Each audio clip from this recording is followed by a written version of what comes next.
Defiance. Welcome to Law and Society.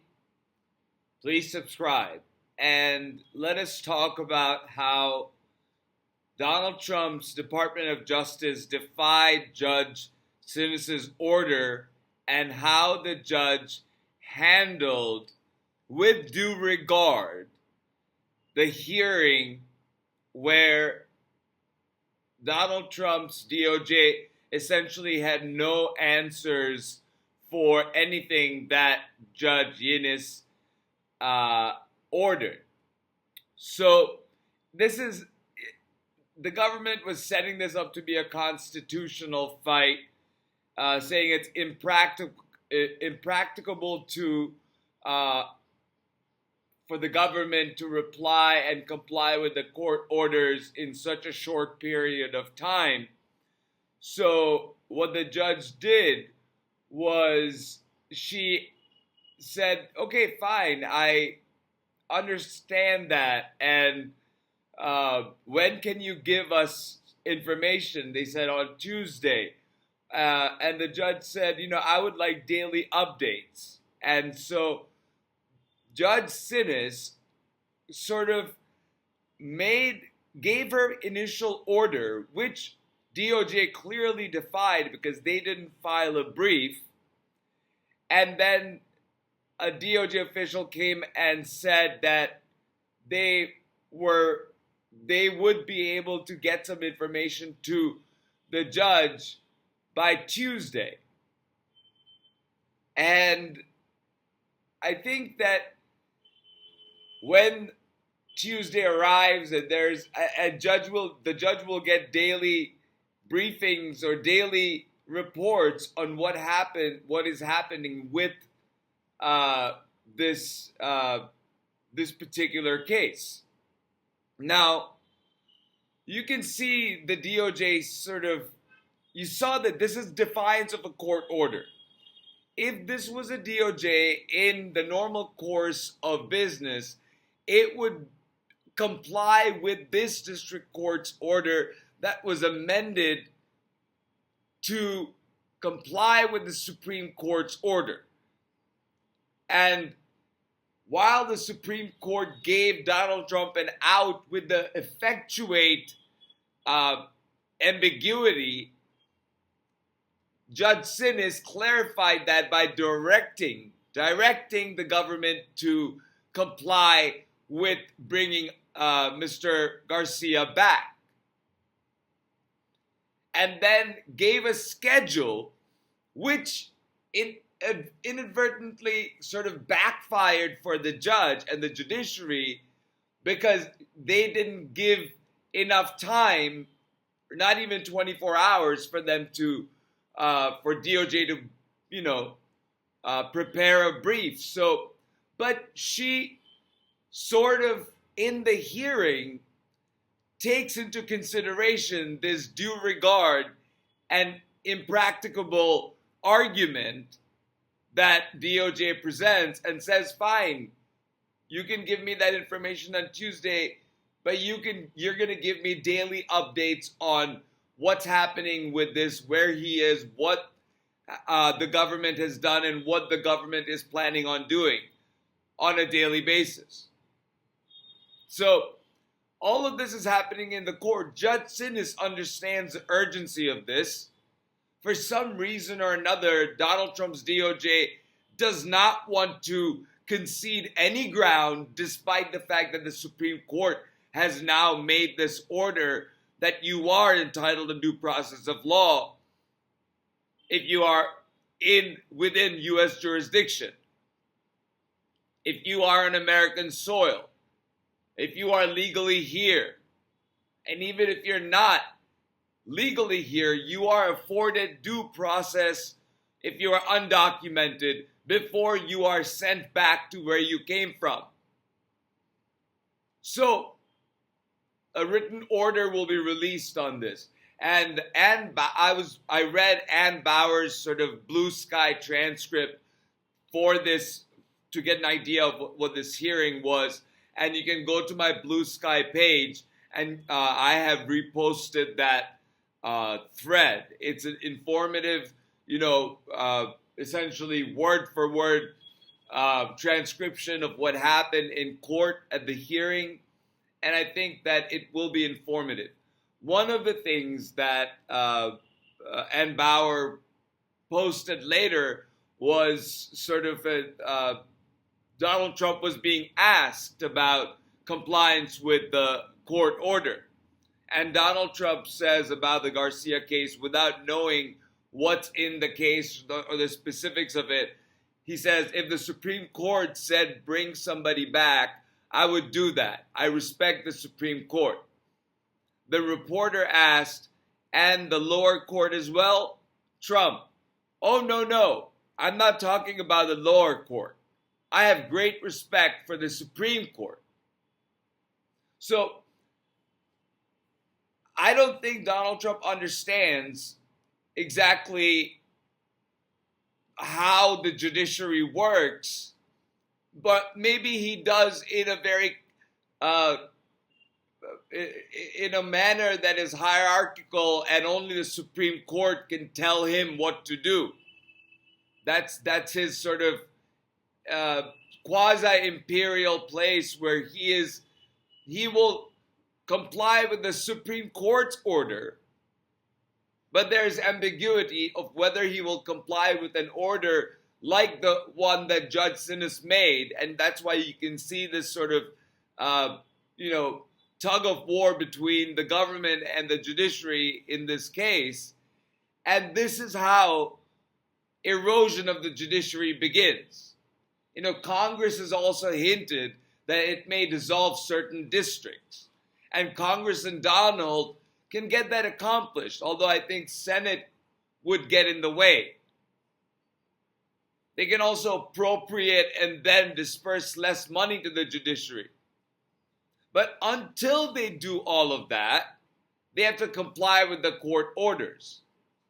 And Donald Trump doesn't understand that district courts have general jurisdiction over the case, and because they have general jurisdiction over the people who reside in that particular district, federal district, when a federal case comes. And then, when you have state, you have jurisdiction according to the states and how their courts are dispersed by county. But in this case, we're talking about the federal. So, they have the general jurisdiction over the case. They are the ones who are going to hear the government's claims, and Judge Sinis is going to be the one who gives the order to bring them back. And then that may be appealed on the grounds of not being given due regard, and also impracticability of this judge asking for the DOJ to respond in a timely manner. What the judge in this case sees as a timely manner, given the circumstances of the case, given the person who was removed from the United States illegally and the government confessed to it, it couldn't get any clearer, but it probably will be appealed because Donald Trump will be unwilling to hear and let his DOJ and the Marshal Service and whatever else resources to comply with the court's order until it gets to the Supreme Court and the Supreme Court affirms it without creating another ambiguity in the order. All this while, Obrego Garcia is suffering in cruel and unusual conditions.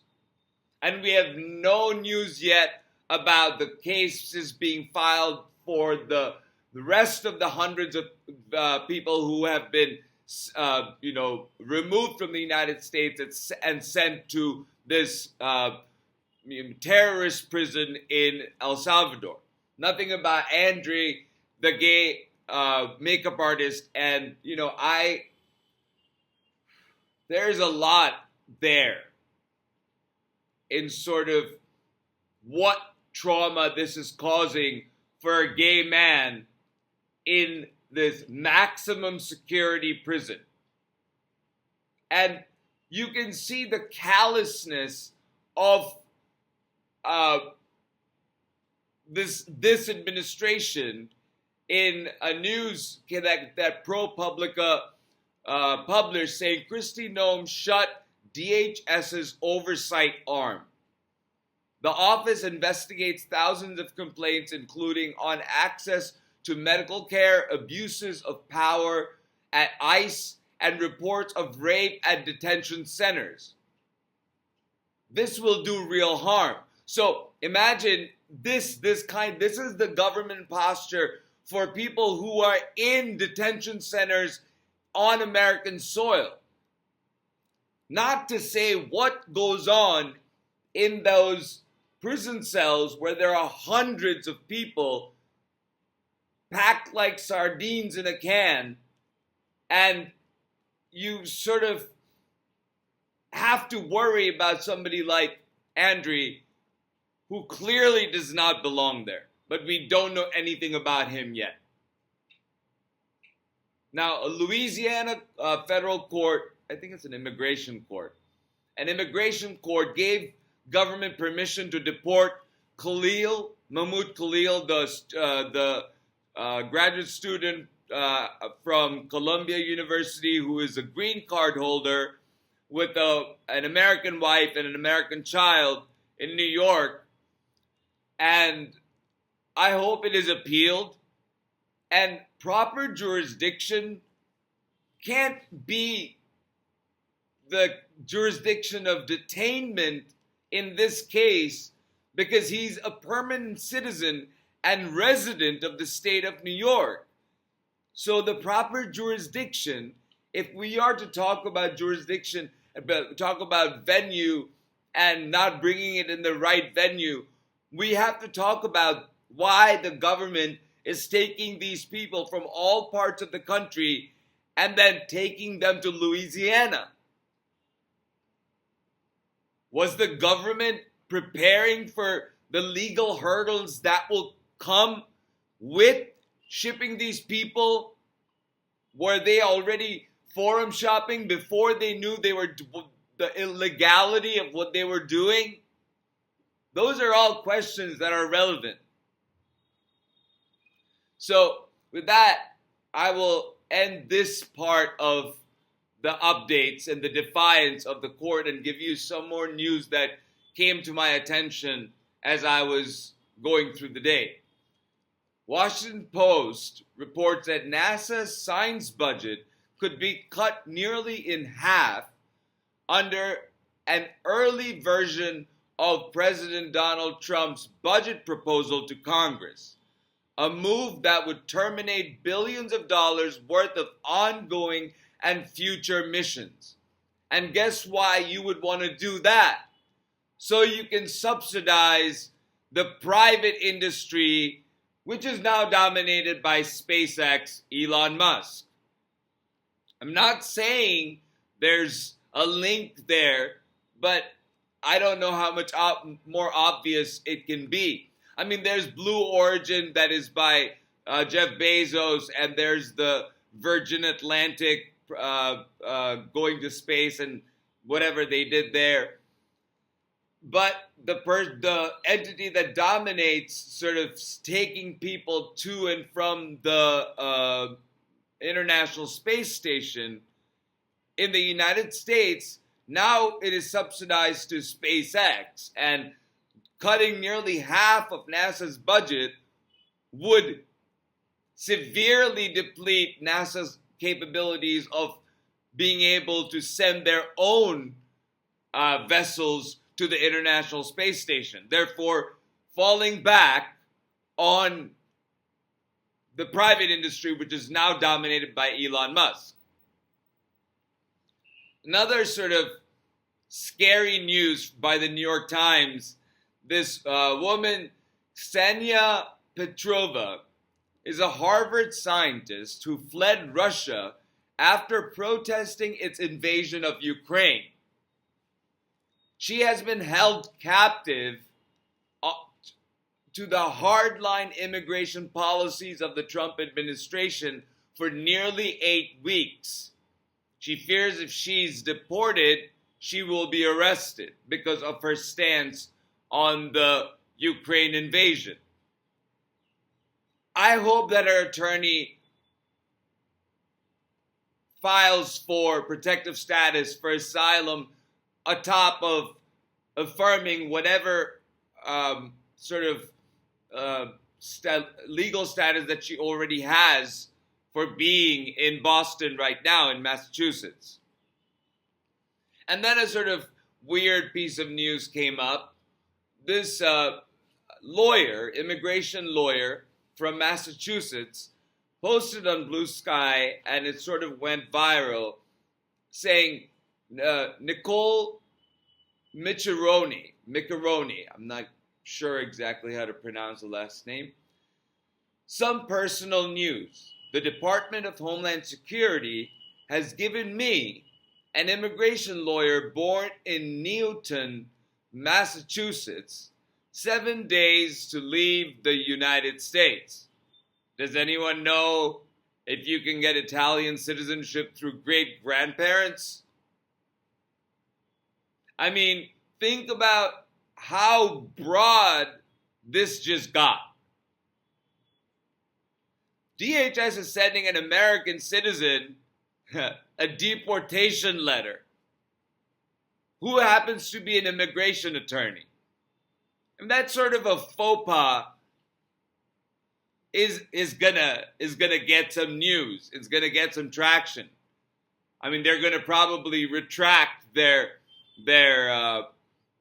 notice, but you really, the meaning of a citizenship is a feeling of belonging. It's a feeling of being worthy, a feeling of community, of somebody being born somewhere according to our Constitution.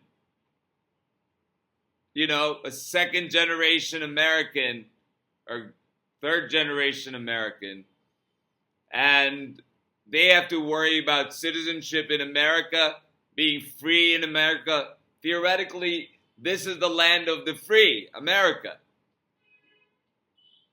But we're now seeing that we are being overcome by this authoritarian regime that has now not only gone up against our judiciary and pushing up against the guardrails of democracy from within, but also expelling immigrants indiscriminately and cutting budgets in a way that harms our country in the long run. We're seeing this sort of condescension towards the lower courts and this sort of hierarchy of power where the president says, I will only listen to the Supreme Court.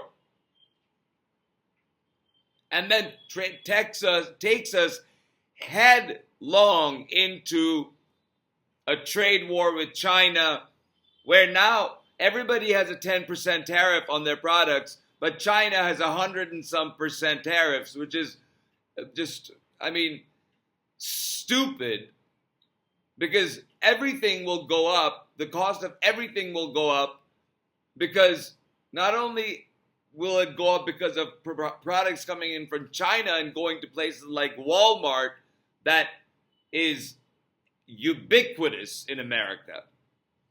Every city, every town, even if you're a town of 20,000 people, you have to have a Walmart. The Walmart is the place to go for everything. And that's where the prices will go up.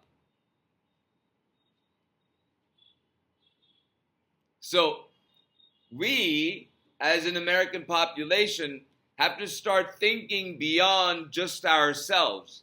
I know that risk analysts say that individuals only think about them and their well-being, and no matter how good or far-reaching a person's vision may be, it is inherently about their own legacy. So that's how risk analysts deal with investors and how to give insurance and how to provide insurance. And so you see the stability of the individual who's getting that insurance. You see the sort of the viability of the person who is making the deal, you know. So that's how you create the risk, but you seldom think about the family, even the immediate family and the community, let alone the world, when you are in that mode of risk analysis that happens inherently within the human brain. It is about money, it is about work in a very real world. And then comes the stability of being able to have a family and a community and the world. And if you don't have the luxury of having money to do any of that thing, whether that be the work you do or whether it interchanges and work brings in the money, as opposed to you having money and dealing with money brings in the work, they're both interchangeable in how we see how people deal with their personal lives. Some people are born rich, some people are born poor, and their priorities change depending on whether they're born with money or not with money. But then you take care of the self, and then you worry about the family, the community, and everybody else. That's just natural. So if that very thing comes under threat, it is antithetical to a thriving society, a free democracy, for us to be living in that sort of a dystopia. It's not a democracy anymore if we don't stand up and if we don't speak out against these miscarriages of justice, these delays that cause inhumane conditions for people who are not criminals, who are entitled to due process of law. We're seeing threats of removing people who have real threats of being persecuted if they were sent back to where they were from.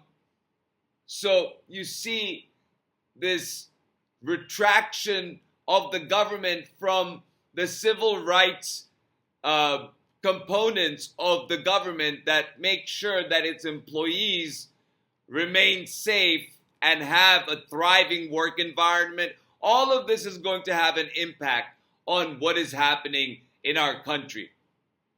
But it is all because of Donald Trump's defiance of adhering to the rule of law and taking care that the laws be faithfully executed. Instead, he is taking care that the laws and the guardrails and the infrastructure are unfaithfully violated, broken, and destroyed. We need to learn about that, raise our voices up for that, against that, and inform each other and keep reminding us that we are a constitutional republic. This is not normal. With that said, thank you so much for listening. Please like, share, and subscribe, and I'll talk to you soon.